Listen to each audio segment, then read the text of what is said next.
L'aéroport Charles de Gaulle grouillait de voyageurs pressés en cette aube de juillet. Margou serrait nerveusement son passeport, le cœur battant d'excitation. 26 ans, aide-soignante de nuit à la maison de retraite, les jardins d'automne de Meaux, elle avait économisé chaque euro pendant 8 longs mois pour s'offrir ses vacances aux Canaries. 8 mois de double garde, de repas sautés, de sorties refusées. Ses parents, employés municipaux de Lagny-sur-Marne, vérifiaient une énième fois les billets d'avion. Sa mère, Françoise, comptait et recomptait leurs maigres économies avec l'angoisse habituelle des fins de mois difficiles. Son père, Michel, consultant sa montre toutes les 30 secondes, marmonnait des calculs de budget. Soudain, Clara explosa en sanglots théâtraux au milieu du terminal. « Ma robe! J'ai oublié ma robe de soirée neuve à la maison !»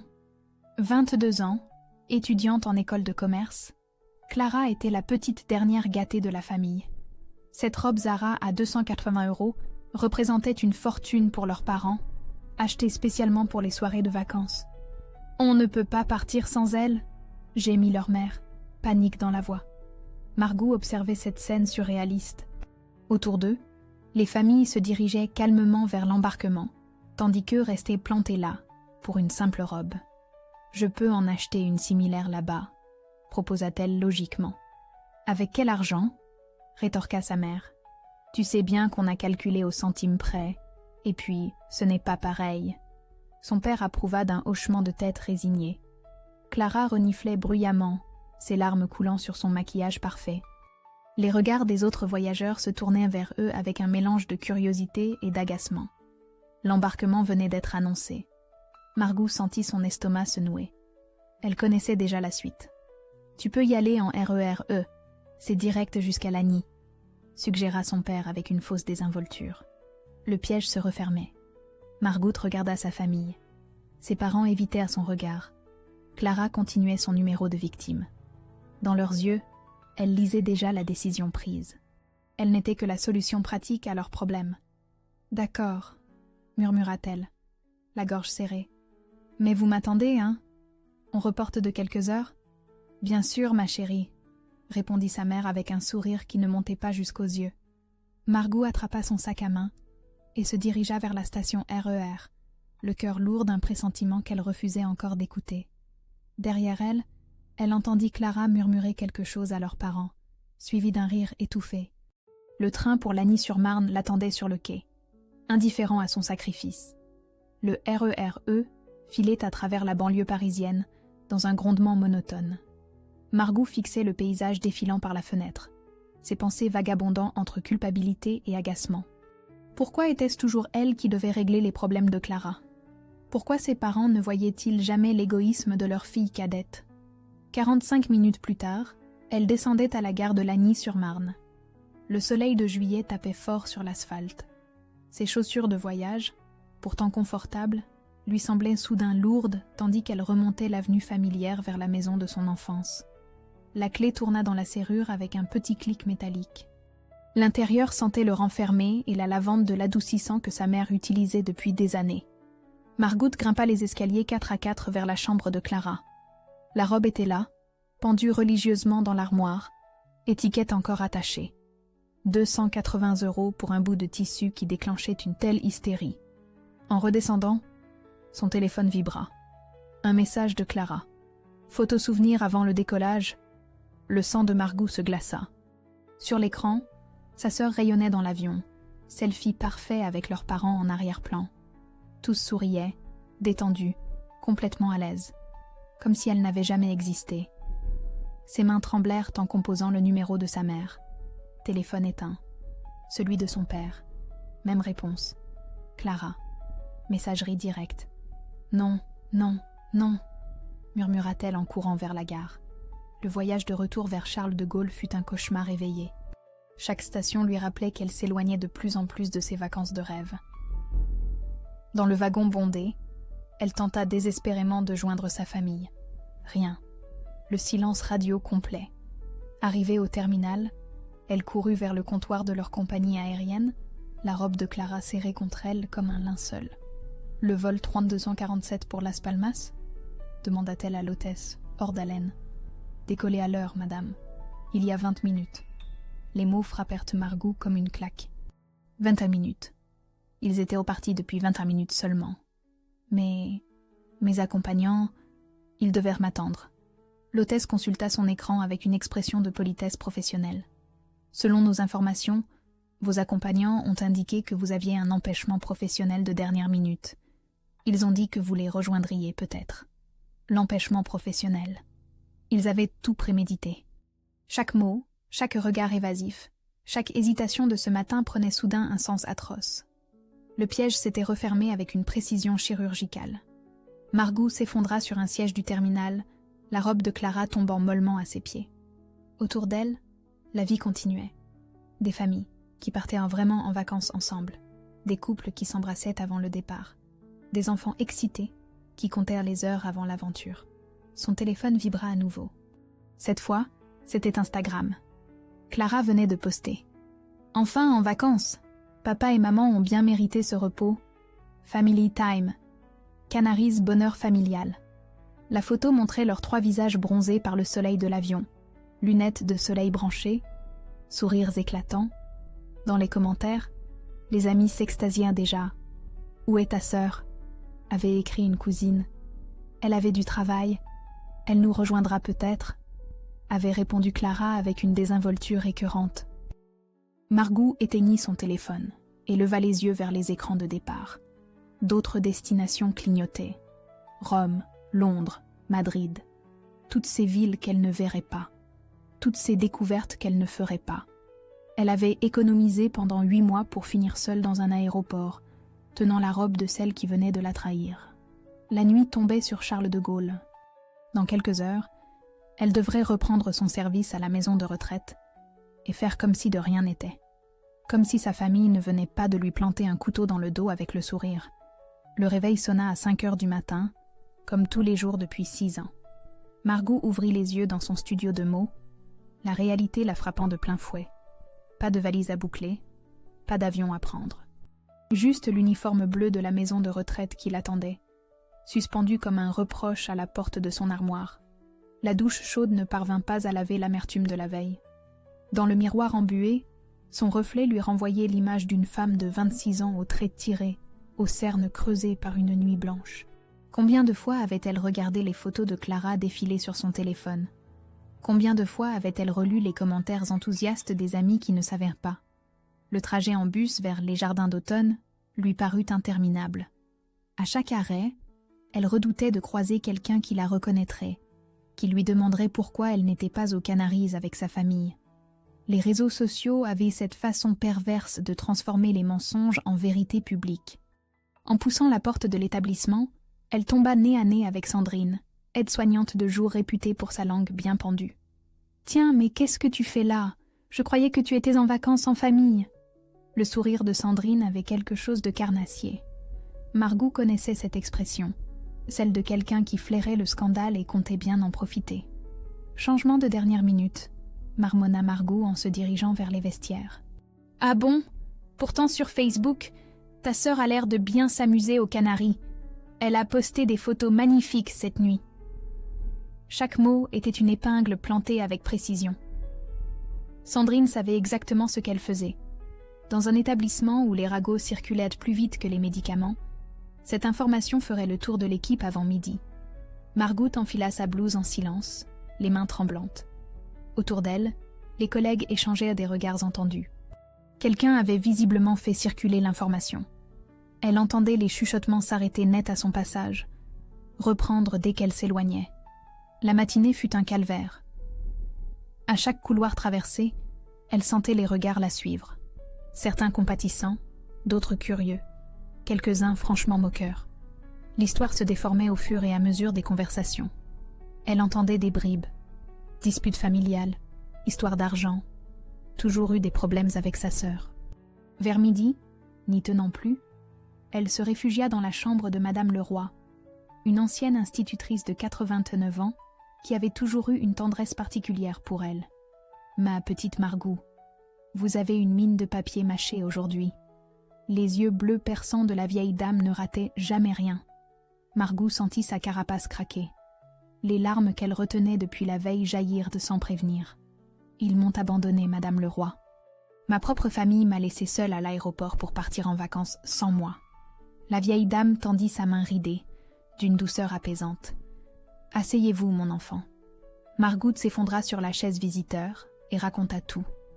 L'histoire de la robe, le piège tendu avec tant de précision, l'avion qui décollait pendant qu'elle courait dans le RER, les photos sur Instagram qui la rayaient de l'existence familiale. Madame Leroy écouta en silence, hochant parfois la tête avec cette sagesse que donnent les années. Quand Margout eut terminé, la vieille dame resta pensive un long moment. « J'ai eu 89 ans la semaine dernière, ma petite. J'ai traversé la guerre, j'ai perdu un mari, élevé 3 enfants seuls. Et vous savez ce que j'ai appris ?» Margout secoua la tête, accrochée à chaque mot. Les vraies blessures ne viennent jamais des étrangers. Elles viennent toujours de ceux qu'on aime le plus. Mais j'ai aussi appris autre chose. La justice existe. Pas toujours quand on l'attend, pas toujours comme on l'imagine, mais elle finit toujours par arriver. Ces mots résonnèrent en Margout comme une prophétie. Madame Leroy lui serra la main plus fort. « Vous êtes une fille bien, Margout. Ne laissez personne vous faire croire le contraire. Et quand l'heure viendra, vous saurez quoi faire. » L'après-midi passa plus rapidement. Les regards étaient toujours là, les chuchotements aussi. Mais quelque chose avait changé en Margout. Une graine venait de germer, quelque chose de dur et de déterminé qu'elle ne connaissait pas encore. En sortant du travail, elle reçut un nouveau message de Clara. Une photo d'elle en maillot de bain sur une plage de rêve, cocktail à la main. La vie est belle, Badia paradis. Pour la première fois depuis la veille, Margout sourit. Un sourire froid, calculateur. Clara ne le savait pas encore, mais elle venait de signer sa propre condamnation. L'heure de la justice approchait. 3 jours après l'abandon, Margout reçut un appel qui allait changer sa vie. Maître Dubois, le notaire de sa grand-mère Georgette décédée l'année précédente, avait besoin d'elle pour finaliser certains documents. Une simple formalité, avait-il dit. Pourtant, en raccrochant, elle sentit que quelque chose clochait dans le ton de sa voix. Le cabinet se trouvait rue de Rivoli, dans un immeuble haussmannien aux moulures dorées. Margout n'y était venue qu'une fois, pour l'ouverture du testament. À l'époque, ses parents avaient géré toutes les démarches, prétextant qu'elle était trop occupée par son travail, pour s'en charger. Maître Dubois l'accueillit avec une gravité inhabituelle. Homme de 60 ans aux cheveux argentés, il manipulait nerveusement ses lunettes en demi-lune. « Mademoiselle Margout, j'ai une question délicate à vous poser. Avez-vous reçu votre part d'héritage de votre grand-mère ?» La question la prit de court. Ses parents lui avaient expliqué que grand-mère Georgette n'avait laissé que des dettes et quelques bijoux de famille sans valeur.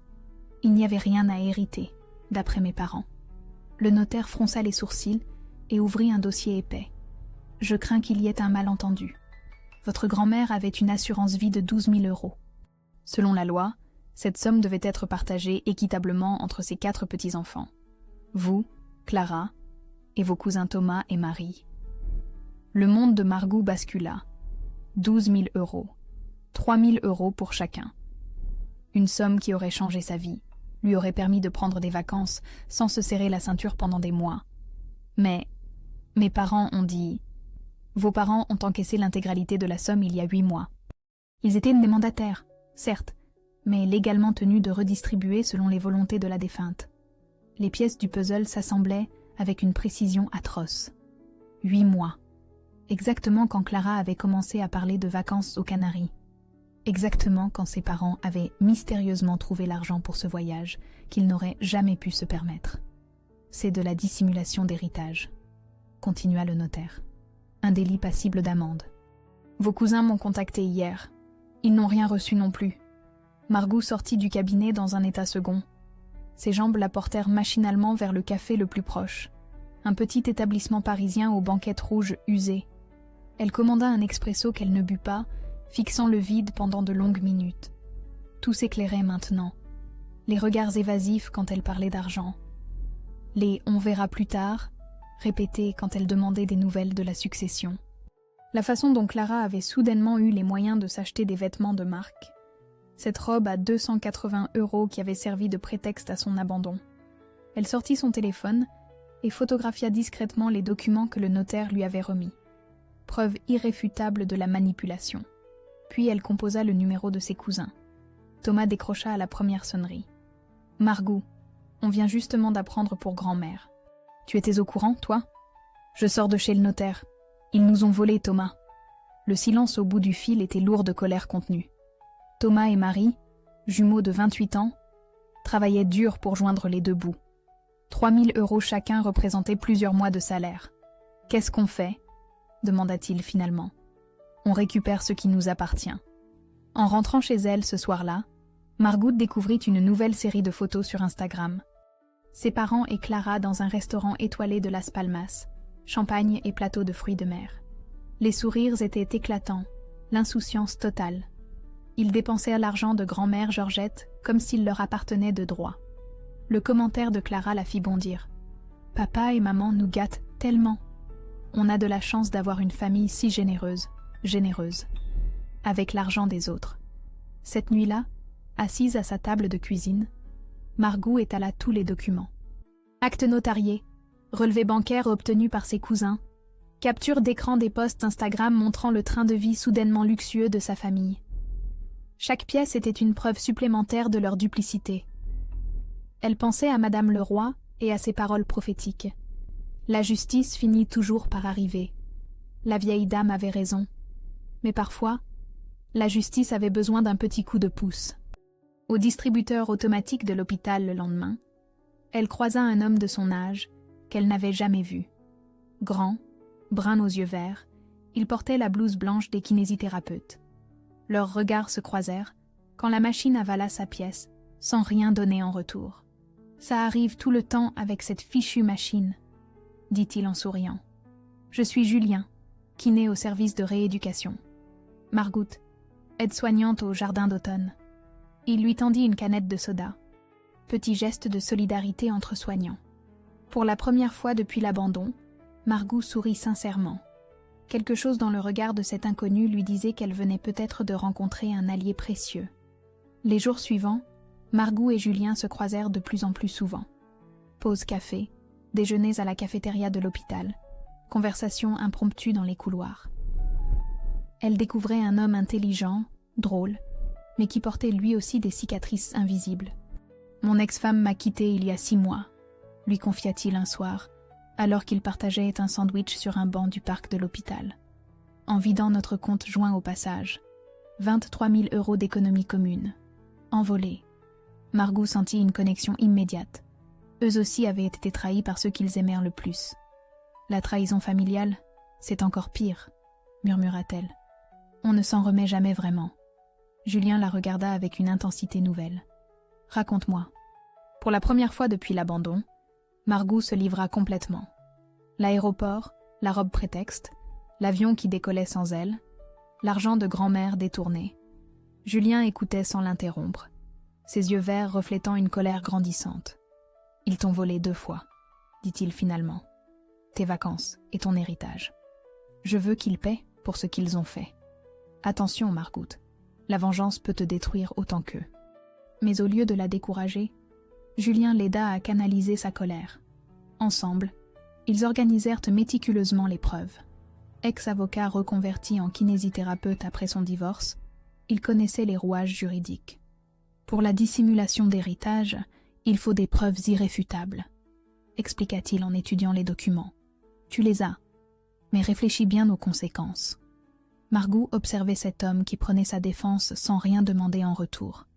Julien avait choisi de recommencer sa vie après la trahison, là où elle choisissait le combat.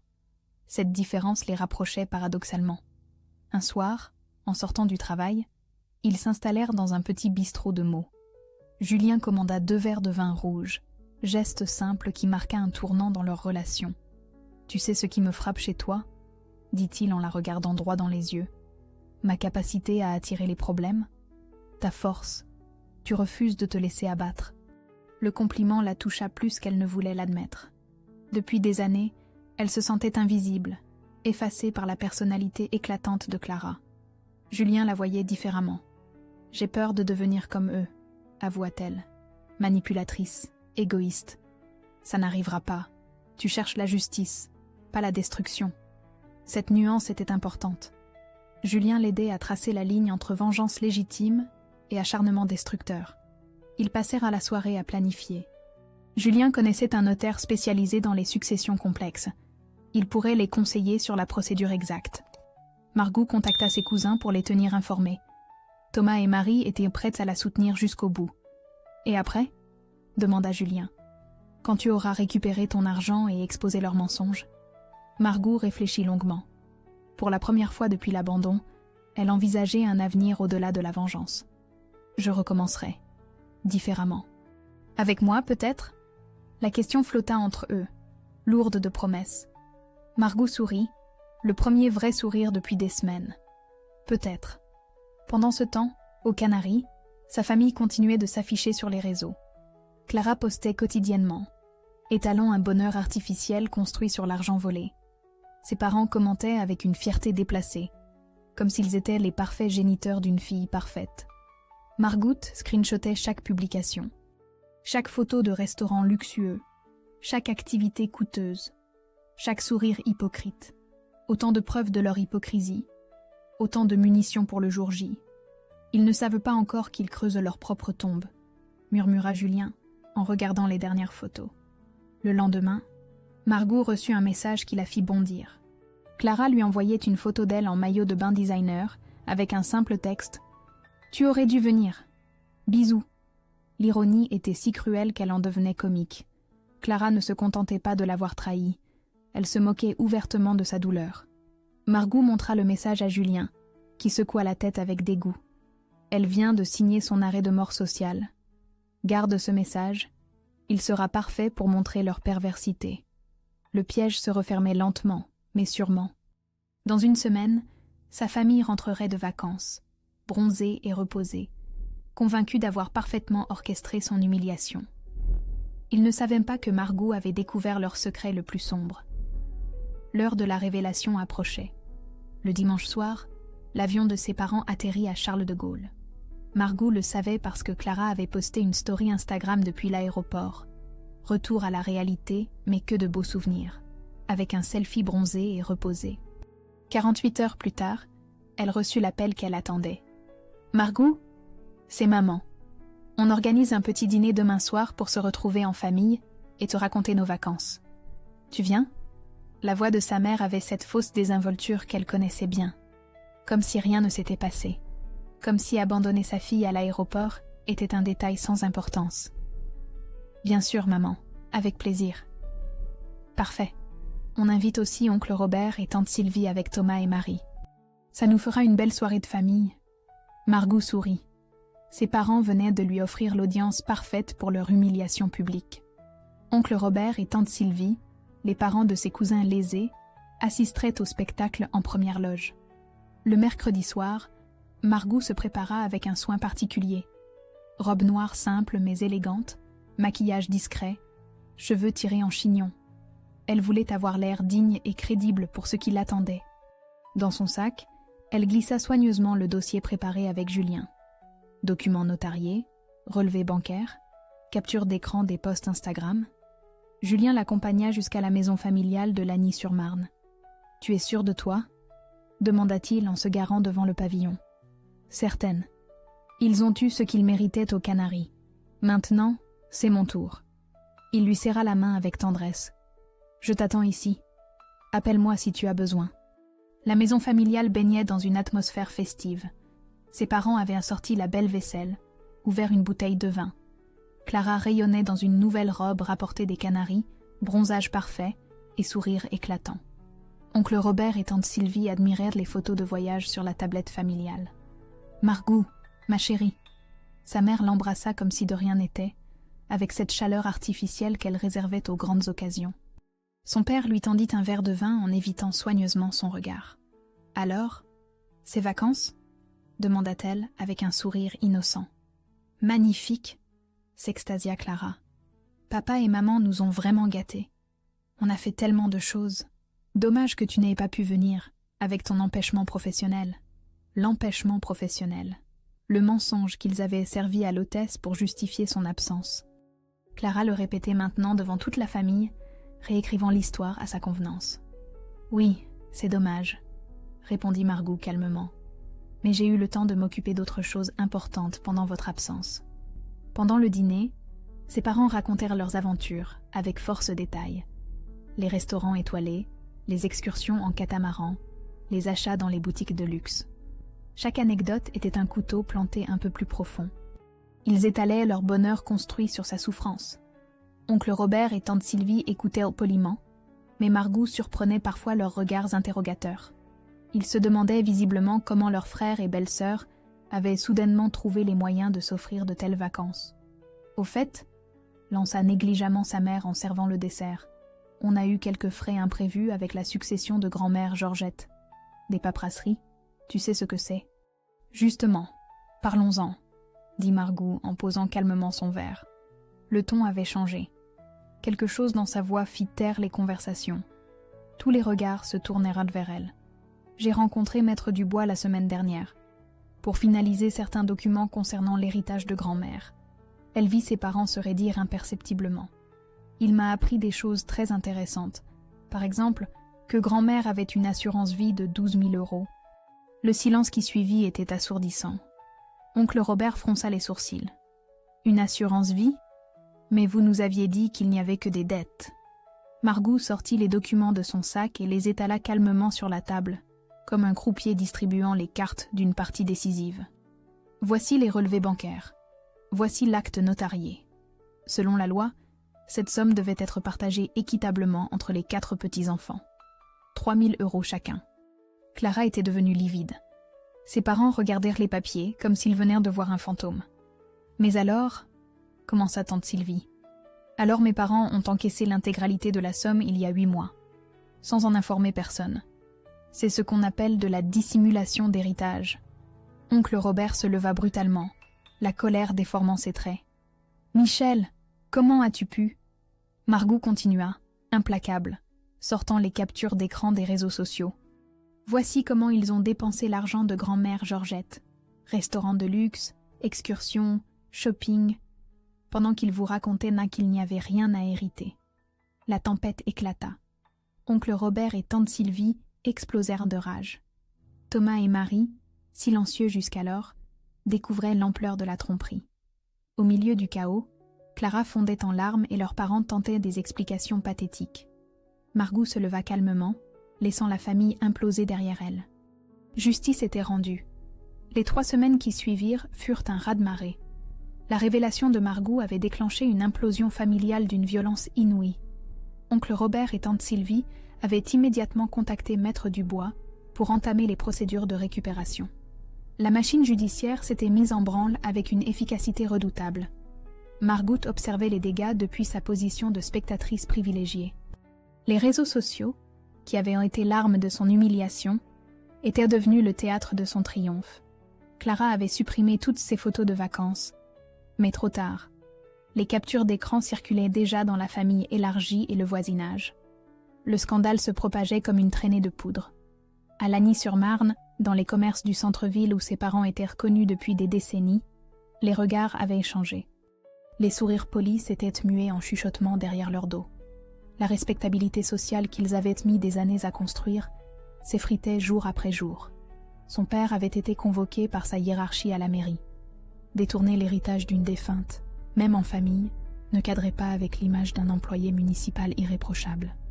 Sa mère voyait ses collègues de la bibliothèque municipale l'éviter aux pauses café. Les ragots avaient cette façon particulière de transformer les coupables en pestiférés.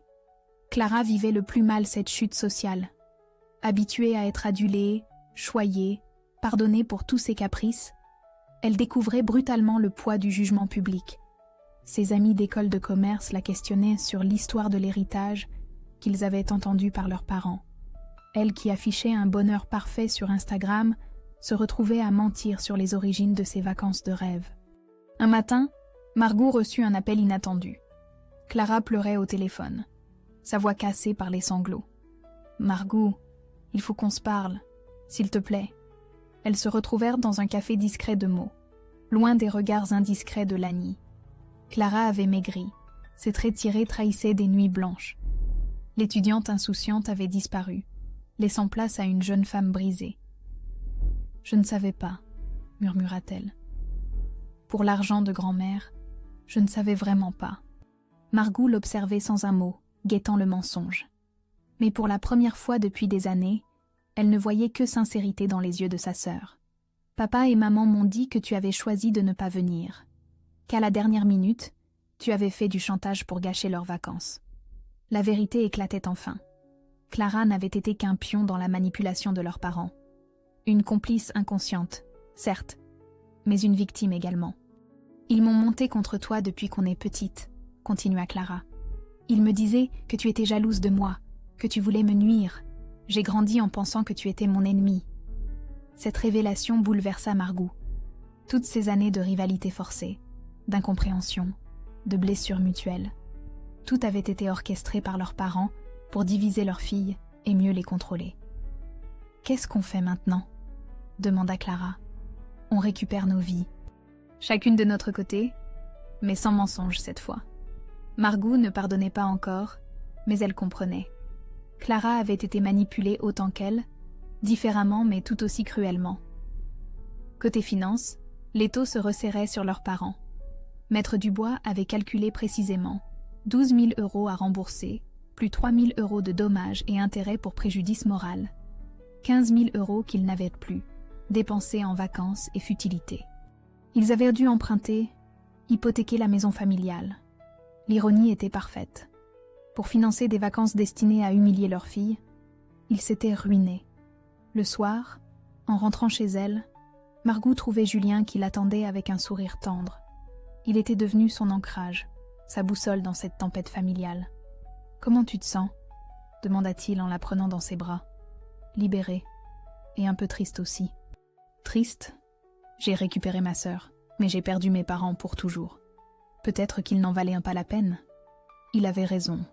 La justice était rendue, mais le prix à payer était la désintégration complète de sa famille d'origine. Heureusement, elle en construisait une nouvelle, plus vraie, avec lui. 2 mois après la révélation, Maître Dubois convoqua toutes les parties pour la résolution finale. Dans son cabinet feutré de la rue de Rivoli, la famille Margou se retrouvait pour la dernière fois au complet. L'atmosphère était lourde de non-dits et de rancœurs. Ses parents avaient vieilli de 10 ans. Son père, jadis fier employé municipal, gardait les yeux baissés. Sa mère tripotait nerveusement son sac à main, évitant soigneusement le regard de sa fille aînée. Clara s'était assise le plus loin possible d'eux, marquant physiquement sa rupture avec leur manipulation. Le notaire énonça froidement le verdict. Remboursement immédiat de 9 000 € aux 3 autres héritiers, plus 2 000 € de dommages et intérêts pour préjudice moral. 11 000 € au total que ses parents avaient dû emprunter à un taux usuraire, hypothéquant leur maison familiale. « L'affaire est close juridiquement », déclara Maître Dubois, « mais les conséquences familiales vous appartiennent. » Sur le parvis du cabinet, un silence pesant s'installa. Oncle Robert et tante Sylvie repartirent sans un mot, leur colère toujours intacte. Thomas et Marie serrèrent Margou dans leurs bras, reconnaissant de son courage. Restaient les 4 protagonistes de ce drame familial. « On peut discuter ?» demanda timidement son père. Ils s'installèrent dans un café proche. Atmosphère glaciale malgré la chaleur d'octobre. Ses parents tentèrent des excuses maladroites, parlant de malentendus et de moments d'égarement. Margou les écoutait sans broncher, mesurant l'ampleur de leur déni. « Vous ne comprenez toujours pas, » dit-elle finalement. « Ce n'est pas l'argent le problème. C'est la trahison. M'abandonner à l'aéroport, c'était déjà horrible. Mais me voler mon héritage et mentir pendant des mois, ça, c'est impardonnable. » Clara prit soudain la parole, sa voix tremblante mais déterminée. « Ils m'ont manipulée toute ma vie. Depuis qu'on est petite, ils me montaient contre toi. Je croyais vraiment que tu étais jalouse, que tu voulais me nuire. » Cette confession publique ébranla leurs parents. Leur stratégie de division était exposée au grand jour. « Clara, voyons !»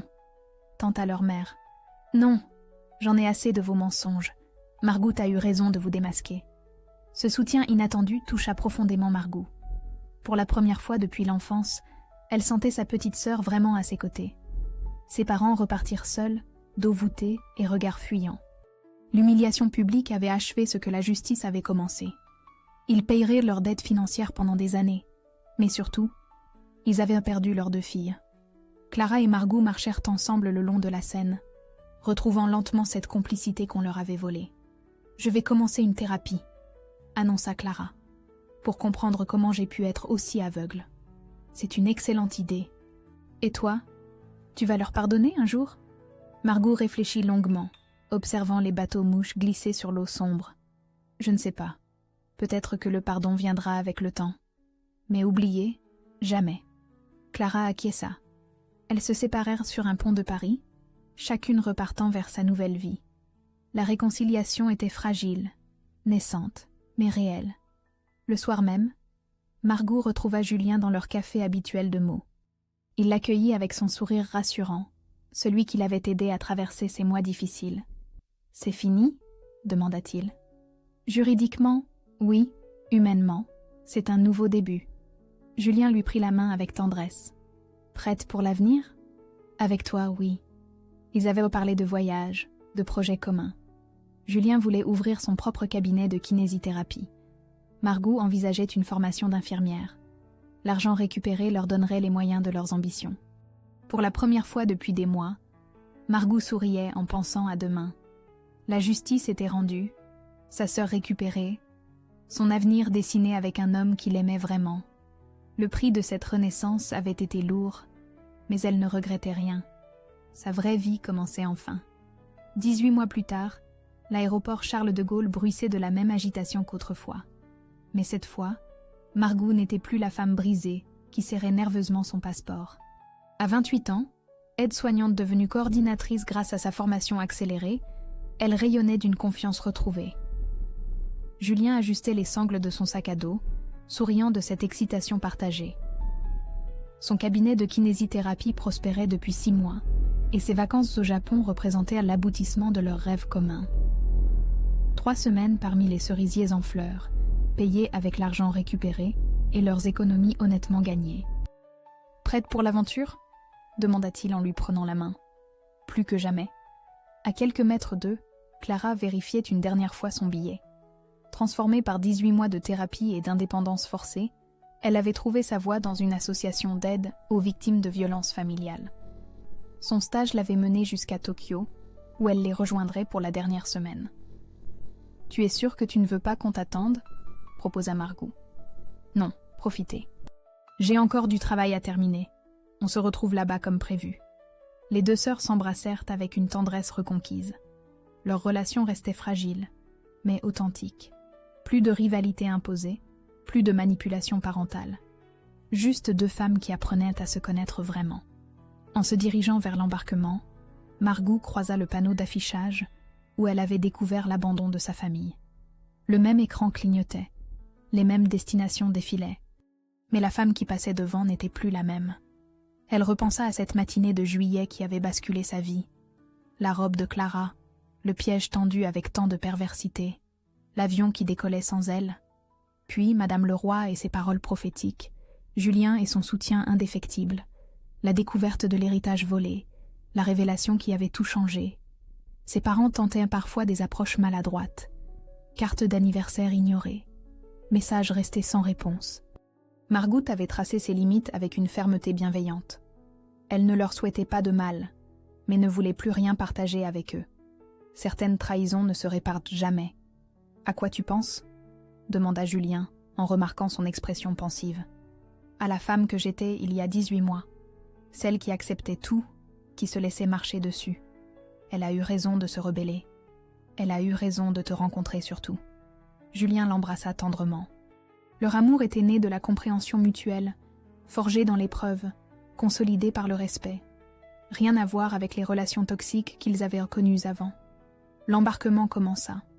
Margou observa les familles qui se dirigèrent vers l'avion, les couples excités, les enfants impatients. Elle ne ressentait plus cette amertume qui l'avait rongée, juste une paix profonde et une gratitude immense. Dans sa poche, son téléphone vibra. Un message de Madame Leroy, maintenant âgée de 91 ans mais toujours alerte. « Bon voyage, ma petite. Vous avez trouvé votre justice et votre bonheur. Grand-mère Georgette serait fière de vous. » Margou sourit en rangeant son téléphone. La vieille dame avait raison. Grand-mère Georgette, dont l'héritage volé avait déclenché cette révolution, aurait apprécié l'ironie. Son argent avait finalement libéré sa petite fille. L'avion roulait sur la piste. Paris s'éloignait sous les nuages. Margou regarda une dernière fois la ville qu'il avait vue naître, grandir, souffrir et renaître. Quelque part dans la banlieue, ses parents remboursaient encore leurs dettes. Clara préparait ses valises pour Tokyo. La vie continuait, différemment, séparément, mais plus authentiquement. Première fois au Japon, demanda l'hôtesse en passant. Première fois que je pars vraiment libre, répondit Margout. Julien serra sa main plus fort. Devant eux s'ouvrait un futur construit sur des bases saines, amour véritable, argent honnêtement gagné, famille choisie plutôt que subie. L'avion s'éleva vers les nuages, emportant Margou vers sa vraie vie, celle qu'elle avait conquise en refusant d'être une victime. L'envol tant attendu commençait enfin.